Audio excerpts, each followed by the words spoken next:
கம்பன் சொல்ல வந்து ஆனால் கூச்சம் கொண்டு எழுதா ஓருவமை நீ வர்ணம் சேர்க்கும் போது வர்மன் போதை கொள்ள முடியா ஓவியமும் நீ எலோரா சிற்பங்களும் மீது காதலுறும்.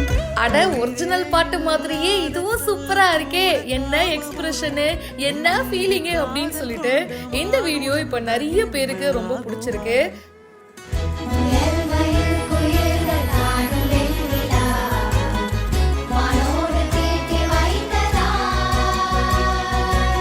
ஜப்பானை சேர்ந்த 2 பேர் பார்த்தீங்கன்னா குறுமுகில் அப்படின்ற பாட்டு இருக்கும் இல்லையா, அந்த பாட்டை அப்படியே சூப்பராக ரீக்ரியேட் பண்ணியிருக்காங்க.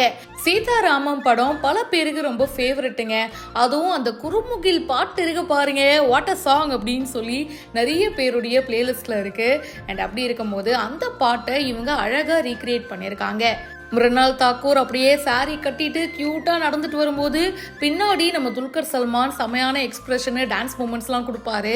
ரொம்ப அழகா இருக்குங்க, ஒரு கவிதை மாதிரி இருக்கும் அந்த பாட்டு. ஸோ அதை தான் இவங்க கொண்டு வந்திருக்காங்க. அந்த நளினோ அந்த எக்ஸ்பிரஷன் அப்படின்னு சொல்லிட்டு ரொம்ப கியூட்டா இவங்களுடைய வெர்ஷன்ல பார்க்கறதுக்கே ரொம்ப அழகா இருக்குங்க. கேக் டக்கு ஜப்பான் அப்படின்னு சொல்லிட்டு இவர் சோஷியல் மீடியாவில் பயங்கர பாப்புலரு. இதுக்கு முன்னாடியும் நிறைய வீடியோஸ்லாம் வந்து ஷேர் பண்ணியிருக்காரு.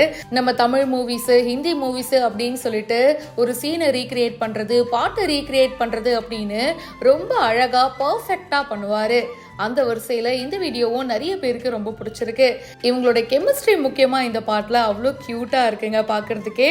இதை பத்தி உங்களுடைய கருத்துக்களை ஷேர் பண்ணுங்க, இப்பவே ஃபாலோ பண்ணுங்க.